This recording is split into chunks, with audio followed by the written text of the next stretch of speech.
नमस्कार दोस्तों, स्वागत करता हूं आप सभी का हमारे इस चैनल पर एक बार फिर से। तो दोस्तों हम लोग तैयारी कर रहे हैं सीटेट 2024 का आने वाले एग्जाम का, जो दोस्तों आप लोग का जुलाई या तो अगस्त के महीने में अब आपको देखने मिल जाएगा। और यहां से भी दोस्तों आप लोग का बहुत सारा सवाल बनेगा।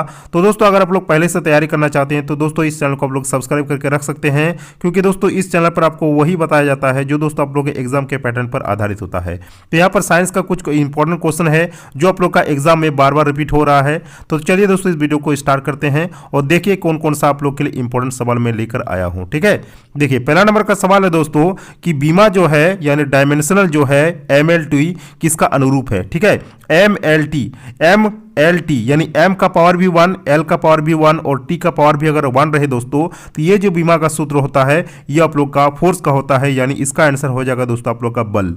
चलिए आगे का सवाल हम लोग देखेंगे, नंबर 2 सवाल। और नंबर 2 में आप लोग का दिया हुआ है कि टेस्ला जो है, टेस्ला यूनिटी किस क्षेत्र से संबंधित है।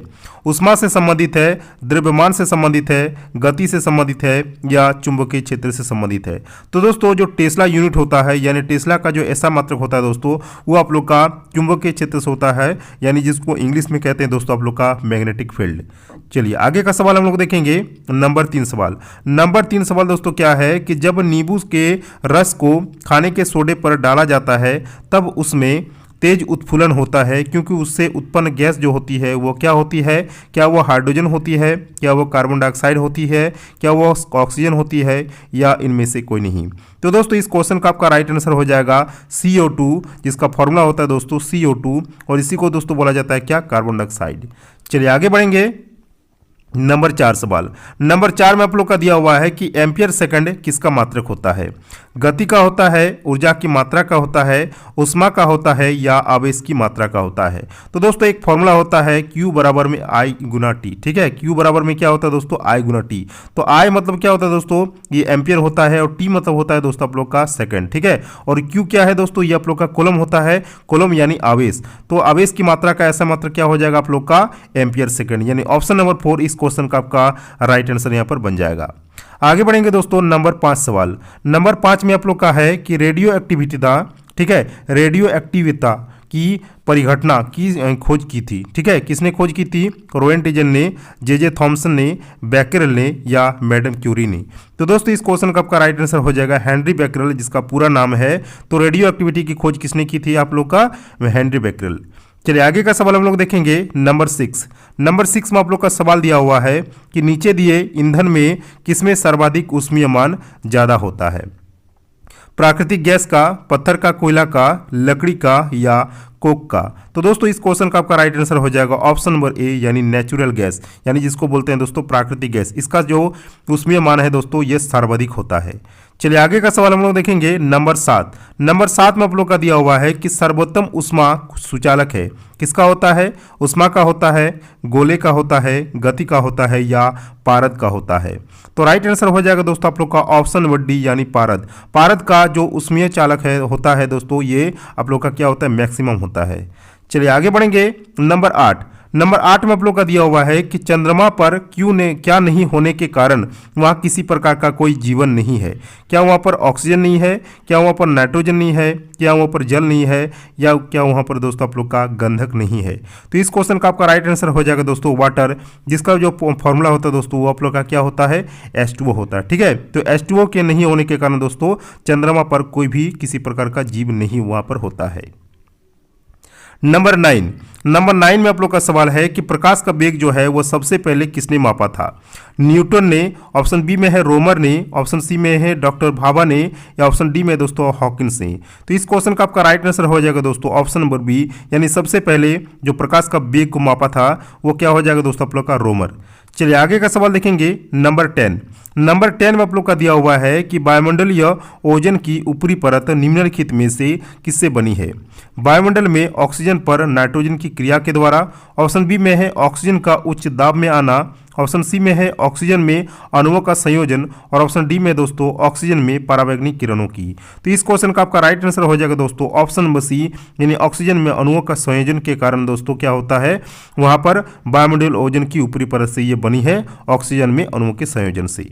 चलिए आगे बढ़ेंगे, नंबर 11 और नंबर 11 में आप लोग का है कि फाउंटेन पेन किस नियम पर काम करता है। क्या वो अपवर्तन के क्रिया के नियम पर काम करता है, क्या वो परिवर्तन के क्रिया के नियम पर काम करता है, या गति की क्रिया के नियम पर कार्य करता है, या केसिका के नियम पर कार्य करता है। तो दोस्तों इसको आंसर हो जाएगा आप लोग का ऑप्शन नंबर डी यानी केसिका। ठीक है, तो फाउंटेन पेन किस नियम पर कार्य करता है, तो यह केसिका के नियम पर कार्य करता है। आगे बढ़ेंगे नंबर 12। नंबर 12 में आप लोग का सवाल दिया हुआ है कि अति लघु समय अंतरालों को सही सही मापने के लिए निम्नलिखित में से किसका प्रयोग किया जाता है। परमाणु घड़ियां का, ऑप्शन बी में है पुल्सर का, ऑप्शन सी में है क्वार्टर्ज घड़ियां, और ऑप्शन 4 में दोस्तों आप लोग का श्वेत बामन। तो इस क्वेश्चन का आपका राइट आंसर हो जाएगा दोस्तों ऑप्शन नंबर ए यानी परमाणु घड़ियां का। चलिए आगे बढ़ेंगे नंबर 13। नंबर 13 में आप लोग का सवाल है कि निम्नलिखित में से वो व्यक्ति कौन है जिसे भारतीय मिसाइल प्रौद्योगिकी का पिता कहा जाता है। तो ऑप्शन 1 में है doctor URR Rao, option B में है doctor APJ Abdul Kalam, option C में है डॉक्टर चिदम्बरम, और ऑप्शन डी में दोस्तों आप लोग का होमी, डॉक्टर होमी। तो इस क्वेश्चन का आपका राइट आंसर हो जाएगा दोस्तों ऑप्शन नंबर डी यानी जिसको कहा जाता है दोस्तों डॉक्टर होमी, और इसका पूरा नाम है दोस्तों होमी जहांगीर भाभा। चलिए आगे बढ़ेंगे नंबर 14। नंबर 14 आप लोग के लिए बहुत इंपॉर्टेंट क्वेश्चन है, और ये दोस्तों आप लोग का सीटेट के एग्जाम में बहुत बार रिपीट हुआ है। तो टॉर्च में किस दर्पण का प्रयोग होता है। अवतल दर्पण का, ऑप्शन बी में है समतल दर्पण का, ऑप्शन सी में है विकिरण का, और ऑप्शन डी में दोस्तों इनमें से कोई नहीं। तो इस क्वेश्चन का आपका राइट आंसर हो जाएगा दोस्तों ऑप्शन नंबर ए यानी अवतल दर्पण का टॉर्च में प्रयोग होता है। आगे बढ़ेंगे दोस्तों नंबर 15, और नंबर 15 में आप लोग का सवाल है कि कोयले की किस किस्म में मूल पादप द्रव्य के अभिज्ञेय अवशेष पाए जाते हैं। ऑप्शन 1 में है बिटुमिन, ऑप्शन बी में है एंथ्रेसाइट, ऑप्शन सी में है पीट, और ऑप्शन डी में है दोस्तों अपन लोग का लिग्नाइट। इस क्वेश्चन का आपका राइट आंसर हो जाएगा दोस्तों ऑप्शन नंबर सी यानी पीट। आगे बढ़ेंगे नंबर 16।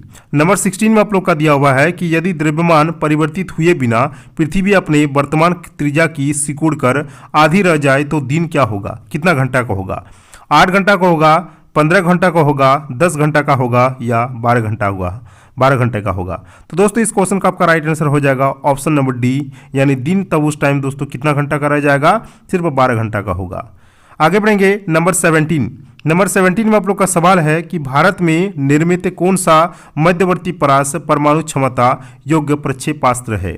ऑप्शन 1 में है अग्नि का, ऑप्शन बी में है पृथ्वी का, ऑप्शन सी में है नाग का, और ऑप्शन डी में दोस्तों आप लोग का त्रिशूल का। तो इस क्वेश्चन का आपका राइट आंसर हो जाएगा दोस्तों ऑप्शन नंबर ए यानी अग्नि का। चलिए आगे बढ़ेंगे नंबर 18। नंबर 18 आप लोग का सवाल है कि ज्योमेट्री का जनक किसे कहा जाता है। तो ज्योमेट्री का जनक दोस्तों किसे कहा जाता है। ऑप्शन 1 में है केपलर को, ऑप्शन बी में है पाइथागोरस को, ऑप्शन सी में है अरस्तु को, और ऑप्शन डी में दोस्तों आप लोग का यूक्लिड को। तो इस क्वेश्चन का आपका राइट आंसर हो जाएगा दोस्तों यूक्लिड को। ठीक है, यूक्लिड को क्या कहा जाता है, ज्योमेट्री का जनक। आगे बढ़ेंगे दोस्तों नंबर 19। नंबर 19 में सवाल है कि सूर्य की ऊष्मा पृथ्वी पर कैसे पहुंचती है। विकिरणों के द्वारा, ऑप्शन बी में है कम गति के द्वारा, ऑप्शन सी में है तरंगों के द्वारा, और ऑप्शन डी में दोस्तों आप लोग का तेज गति के द्वारा। तो राइट आंसर हो जाएगा दोस्तों ऑप्शन नंबर ए यानी विकिरणों के द्वारा सूर्य की ऊष्मा पृथ्वी पर पहुंचती है। आगे बढ़ेंगे नंबर 20। नंबर 20 में आप लोग का सवाल है कि फुहारा जो है वो किस सिद्धांत पर काम करता है। कोशिका सिद्धांत पर, ऑप्शन बी में है, ऑप्शन बी में दोस्तों आप लोग का बर्नौली सिद्धांत पर, ऑप्शन सी में है हैग्रो के सिद्धांत पर, और ऑप्शन डी में है न्यूटन के सिद्धांत पर। तो इस क्वेश्चन का आपका राइट आंसर हो जाएगा दोस्तों ऑप्शन नंबर बी यानी बर्नौली के सिद्धांत पर फुहारा जो है वो काम करता है। आगे बढ़ेंगे दोस्तों नंबर 21, और नंबर 21 में आप लोग का है कि निम्नलिखित में से वो धातु कौन सी है जो पानी को अत्यधिक प्रदूषित करती है, यानी अत्यधिक दोस्तों क्या करता है, शोषित करती है। ऑप्शन 1 में है पोटेशियम, ऑप्शन बी में है सीसा, ऑप्शन सी में है मैग्नीशियम, और ऑप्शन डी में दोस्तों आप लोग का आर्सेनिक। तो इस क्वेश्चन का आपका राइट आंसर हो जाएगा दोस्तों ऑप्शन नंबर डी यानी आर्सेनिक जो है दोस्तों ये ऐसी प्रकार की धातु है जो पानी को अत्यधिक दोस्तों क्या करती है, प्रदूषित करती है। चलिए आगे बढ़ेंगे नंबर 22। वायु में ध्वनि की चाल अगर 332 मीटर प्रति सेकंड होती है, यदि दाब बढ़ाकर 2 गुना कर दिया जाए तो ध्वनि की चाल क्या होगी। 664 मीटर प्रति सेकंड, 120 मीटर प्रति सेकंड, 332 मीटर प्रति सेकंड, या 400 मीटर प्रति सेकंड। तो दोस्तों इसमें कोई भी इफेक्ट नहीं पड़ेगा, ध्वनि की चाल आप लोग का उतना ही रह जाएगा, 332 मीटर प्रति सेकंड ही इसका चाल रह जाएगा।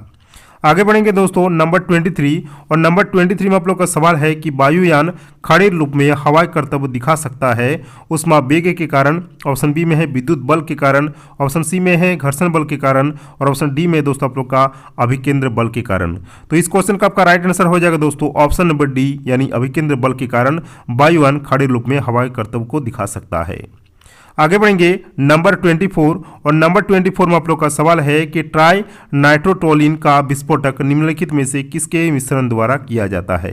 अमोनियम नाइट्रेट के द्वारा, अमोनियम नाइट्राइट के द्वारा, अमोनियम सल्फेट के द्वारा या अमोनियम क्लोराइड के द्वारा।